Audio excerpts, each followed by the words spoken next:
दोस्तों स्वागत है आपका मेरे YouTube चैनल इंग्लिश बाबू पर। और आज मैं फिर हाजिर हूँ आपके साथ एक नई स्टोरी लेकर। और दोस्तों आज की ये जो कहानी है बहुत ही मज़ेदार कहानी है, सुनकर आपको बहुत मज़ा आएगा। उसके अलावा इस स्टोरी में आपको कुछ नए इंग्लिश के वर्ड मीनिंग सीखने को मिलेंगे, उनकी करेक्ट प्रोनाउंसिएशन के बारे में पता चलेगा, और जो इसका ग्रामर का पार्ट है उसे हमेशा की तरह बिल्कुल ही डिटेल में कवर करेंगे, तो एक एक स्ट्रक्चर को आप बहुत आसानी से सीख पाएंगे। तो चलिए दोस्तों आज की इस कहानी को हम शुरू करते हैं और सबसे पहले कहानी का टाइटल देखते हैं। कहानी का टाइटल है हेलो केव। केव का मतलब होता है गुफा। हेलो केव मतलब कि हेलो गुफा। तो दोस्तों ये आज की इस कहानी का टाइटल है, शीर्षक है, और अब मैं इसे पढ़ना शुरू करता हूँ। आपसे रिक्वेस्ट है आप इसे बिल्कुल ध्यान से सुने। यदि आपको कोई नया वर्ड या फिर ग्रामर का नया स्ट्रक्चर देखने को मिले तो आप उसको नोट भी ज़रूर करें। तो चलिए इसको शुरू करते हैं।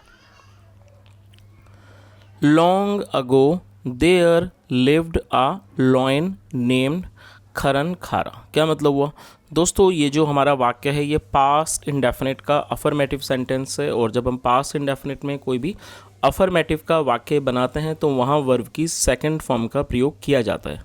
लिव का मतलब होता है कहीं पर रहना या फिर निवास करना, और ये सेकंड फॉर्म है। लॉन्ग अगो मतलब कि बहुत पहले। देयर लिव्ड अ लॉयन एक शेर रहता था। नेम्ड खरन खारा, खरन खारा नाम का, या कह सकते हैं खरन खारा नामक। तो इस पूरी लाइन का क्या अर्थ हुआ? बहुत पहले एक खरन खारा नाम का शेर रहता था। He had been trying to hunt for his prey for the last 2 days। क्या मतलब हुआ दोस्तों? ये जो हमारा वाक्य है ये पास्ट परफेक्ट कॉन्टीन्यूस का सेंटेंस है। जब आप पास्ट परफेक्ट कॉन्टीन्यूस में कोई भी ऐसा वाक्य बनाते हैं जहाँ पर ये पता चले कि पास्ट में कोई काम हो चुका था, उसके बाद भी वो काम जारी था, तो इस तरह का जो वाक्य है वो पास्ट परफेक्ट कॉन्टीन्यूस का वाक्य कहलाता है, जहाँ पर हैड बीन का प्रयोग किया जाता है हेल्पिंग ऑफ के रूप में, और साथ में वर्ब की फोर्थ फॉर्म को लगाया जाता है। तो और उसके अलावा वहाँ पर सीन्स और फोर का इस्तेमाल किया जाता है जैसा यहाँ पर किया गया। तो इस लाइन का क्या अर्थ हुआ? He had been trying to hunt. Hunt का मतलब होता है शिकार करना, मतलब वह शिकार करने की कोशिश कर रहा था। फॉर हिज प्रे अपने शिकार के लिए। फॉर द लास्ट 2 days पिछले 2 दिन से। तो इस पूरी लाइन का क्या मतलब हुआ? वह पिछले 2 दिन से अपने शिकार के लिए शिकार करने की कोशिश कर रहा था। चलिए आगे देखिए।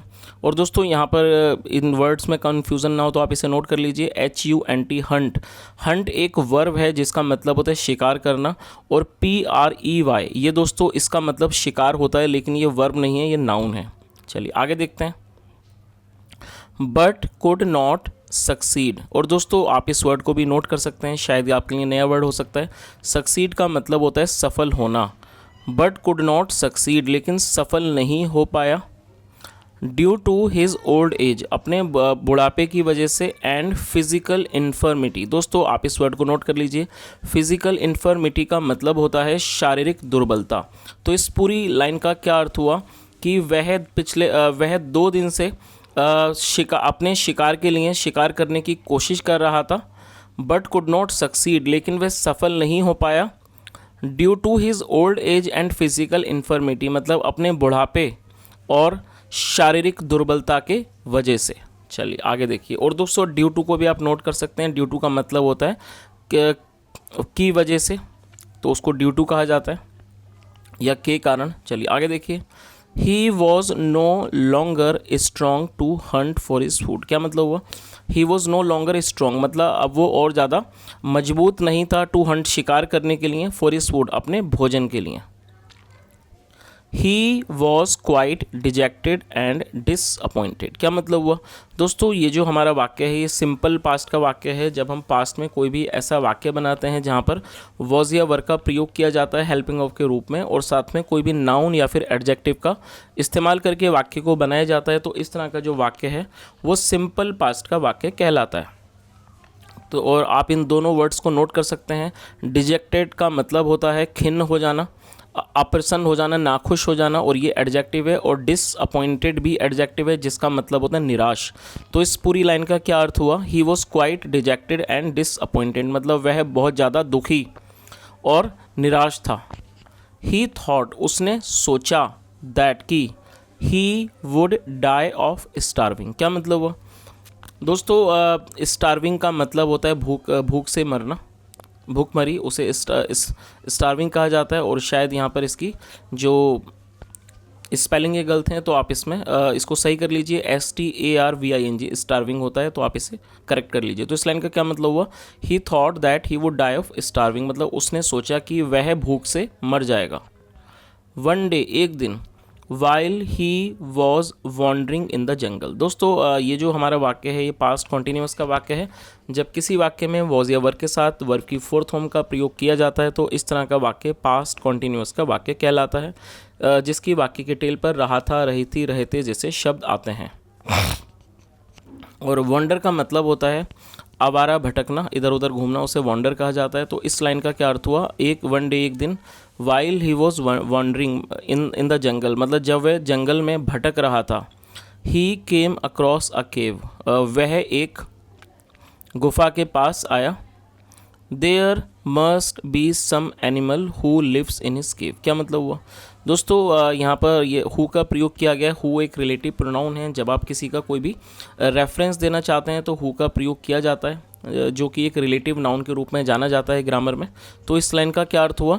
There must be some animal who lives in his cave, in this cave, मतलब यहाँ अवश्य ही कोई जानवर होगा, पशु होगा, who lives in this cave, जो इस गुफा में रहता होगा या रहता है। चलिए आगे देखिए।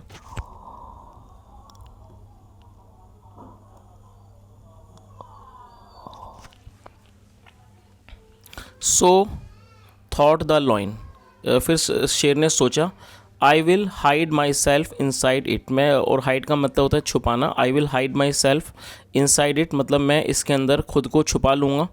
And wait for its occupant to enter. Occupant का मतलब होता है रहने वाला, रहवासी, उसे ऑक्यूपेंट कहा जाता है। And wait for its occupant to enter, और जो यहाँ का रहवासी है उसके प्रवेश करने का इंतज़ार करूँगा। तो दोस्तों इस चीज़ का मतलब आपको समझ ही आ गया हुआ। शेर ने क्या सोचा कि मैं इस गुफ़ा के अंदर अपने आप को छुपा लूँगा और जो भी इस गुफ़ा का रहने वाला है, रहवासी है, उसके प्रवेश करने का इंतज़ार करूँगा। And as soon as the occupant enters the cave, और जैसे ही जो यहाँ का जो रहवासी है वो इस गुफा में प्रवेश करता है, आई शैल किल हिम, मैं उसे मार दूंगा। एंड ईट हिज फ्लैश, और उसके मांस को खा लूँगा। और दोस्तों फ्लैश का मतलब होता है मांस, तो आप इसे भी नोट कर सकते हैं। थिंकिंग दस, इस प्रकार से सोचते हुए, the lion entered the cave, जो शेर था उसने गुफा में प्रवेश किया। एंड हिड हिमसेल्फ केयरफुली, और उसने सावधानी से अपने आप को छुपा लिया। After some time a fox came near the cave. क्या मतलब हुआ दोस्तों? ये भी हमारा पास इंडेफिनिट का अफर्मेटिव वाक्य है और ये कम की सेकंड फॉर्म है केम। आफ्टर सम टाइम, कुछ समय के बाद, a fox came near the cave, मतलब एक लोमड़ी गुफा के नज़दीक आई। The cave belonged to her, belong का मतलब होता है संबंधित होना। The cave belong to her, ये जो केव थी मतलब गुफा थी वो उसकी थी। The fox was surprised to find the foot marks of a lion pointing towards the cave. क्या मतलब हुआ? सरप्राइज का मतलब होता है हैरान हो जा। जो ये लोमड़ी थी, द फॉक्स वो सरप्राइज, वो लोमड़ी हैरान थी। टू फाइंड, देखकर, क्या देखकर? The foot marks, foot marks मतलब पैरों के निशान, पद चिन्हों को देखकर। ऑफ ए लाइन, एक शेर के। पॉइंटिंग, जो इशारा कर रहे थे, towards the cave, towards the cave मतलब कि गुफा की तरफ। तो इस पूरी लाइन का क्या अर्थ हुआ कि जो लोमड़ी थी वो शेरों के, वो बहुत हैरान थी शेरों मतलब कि शेर के पद चिन्हों को एक शेर के पद चिन्हों को देखकर, जो कि इशारा कर रहे थे गुफा की तरफ। सम लॉइन हैज़ स्टीलली एंटर्ड माई केव। क्या मतलब हुआ दोस्तों? ये हमारा प्रेजेंट परफेक्ट का वाक्य है। जब हम प्रेजेंट परफेक्ट में कोई भी वाक्य बनाते हैं तो वहाँ पर हैज़ और हैव के साथ वर्ब की थर्ड फॉर्म का प्रयोग किया जाता है। एंटर का मतलब होता है प्रवेश करना, और ये थर्ड फॉर्म है। और दोस्तों आप इस वर्ड को नोट कर सकते हैं, ये आपके लिए एक नया वर्ड है। स्टीलली एडवर्ब है जिसका मतलब होता है चोरी छुपकर। तो क्या मतलब हुआ? सम लॉयन हैज़ स्टीलली एंटर्ड माई केव, मतलब किसी शेर ने चोरी छुपकर मेरी गुफा में प्रवेश किया है। ही थॉट टू हिमसेल्फ, उसने मन ही मन सोचा। But to make sure of the presence of the lion inside the cave the fox played upon a trick. चलिए इसका मतलब समझते हैं, ये थोड़ा बड़ा सेंटेंस है और दोस्तों इसको ट्रांसलेट करते हैं। बट टू मेक श्योर का मतलब होता है किसी चीज़ को निश्चित करना, और तो आप इस वर्ड को भी नोट कर सकते हैं। मेक श्योर का अर्थ होता है किसी भी चीज़ को पक्का करना, पुख्ता करना, उसको निश्चित कर लेना, उसे मेक श्योर कहा जाता है। बट टू मेक श्योर, लेकिन इस बात को निश्चित करने के लिए, किस बात को, ऑफ द प्रेजेंस, उपस्थिति को, मौजूदगी को, ऑफ द लॉयन, शेर की, इनसाइड द केव, गुफा के अंदर, the fox played upon a trick, जो लोमड़ी थी उसने एक चाल खेली। तो दोस्तों इस लाइन का मतलब आपको समझ ही आ गया होगा कि जो लोमड़ी थी वो इस बात को निश्चित करना चाहती थी कि यहाँ पर किसी शेर की मतलब गुफा में किसी शेर की मौजूदगी है, और उस चीज़ को पक्का करने के लिए उसने एक चाल खेली। चलिए आगे देखिए। The fox stood at some distance from the cave to save himself in case of a sudden attack and shouted. क्या मतलब हुआ? द फॉक्स स्टूड, और ये स्टैंड की सेकंड फॉर्म है, इसका मतलब होता है खड़े हो जाना। जो फॉक्स थी, लोमड़ी थी, वो खड़े हो गई एट सम डिस्टेंस मतलब कुछ दूरी पर, फ्रॉम द केव, गुफा से, टू सेव हिमसेल्फ, खुद को बचाने के लिए, इन case of a sudden attack मतलब यदि किसी भी तरह का कोई सडन अटैक मतलब होता है अचानक किया हुआ हमला, उससे खुद को, उस स्थिति में खुद को बचाने के लिए वो कुछ दूरी पर खड़ी हो गई। एंड शाउटेड, और वो चिल्लाई, हेलो केव मतलब कि हेलो गुफा, आई हैव कम, मैं आ गई हूँ, आई हैव कम बैक मतलब मैं वापस आ गई हूँ, स्पीक टू मी मतलब मुझसे बात करो, as you have been doing earlier, और जैसा कि आप पहले से करते आ रहे हो। Why are you keeping silent, why are you keeping silent मतलब कि आप खामोश क्यों हो। मे आई कम इन, क्या मैं अंदर आ सकती हूँ। एंड ऑक्यूपाई माई रेजिडेंस, और क्या मैं अपने घर में प्रवेश को मतलब जो मेरा रेजिडेंस है, जो मेरा निवास है, जो घर है, उसको ऑक्यूपाई कर सकती हूँ, मतलब उसके अंदर आ सकती हूँ। चलिए आगे देखिए।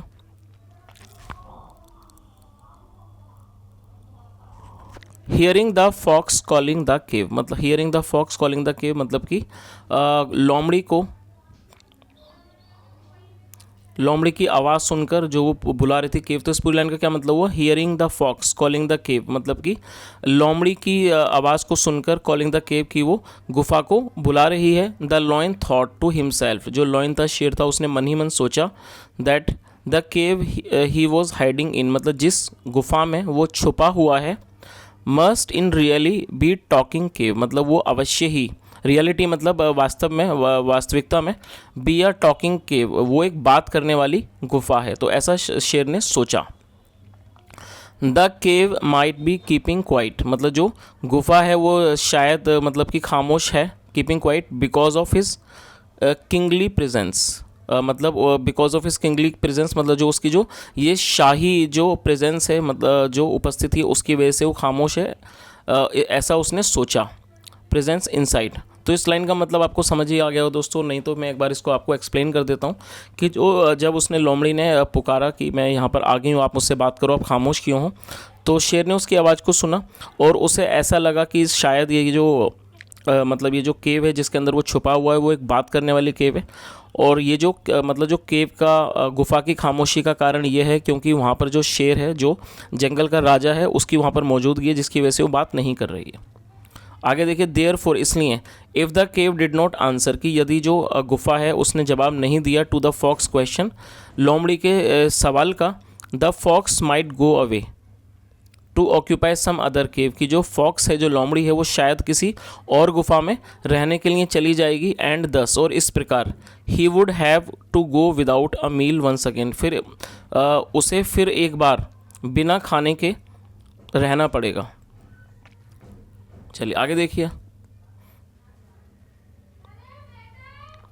ट्राइंग टू बी वाइज मतलब समझदार होने की कोशिश में, the lion answered in A roaring voice ये जो शेर था उसने जवाब दिया, इन ए रोरिंग वॉइस एक मतलब दहाड़ती हुई आवाज़ में उसने जवाब दिया। On behalf of the cave मतलब गुफा के, बिहाफ पर गुफा के बदले, उसने बिहाफ का मतलब होता है किसी के बदले, उसने गुफा के बदले जवाब दिया। I have not forgotten my practice of speaking to you उसने क्या कहा कि आई हैव नॉट फॉरगॉटन मतलब माई प्रैक्टिस मतलब मैंने अपनी आदत को नहीं भूला है, ऑफ स्पीकिंग टू यू आपसे बात करने की, वैन यू कम जब आप आते हो, माई डियर फॉक्स मेरी प्यारी लोमड़ी, come in and be at my home मतलब अंदर आओ और मेरे घर में रहो। चलिए आगे देखिए। दस इस प्रकार, the clever fox confirmed the presence of the lion तो इस प्रकार जो लोमड़ी थी उसने इस बात को कंफर्म कर लिया, इस चीज़ की पुष्टि कर ली। किस बात की? The presence of the lion, मतलब एक शेर की मौजूदगी की उसने पुष्टि कर ली।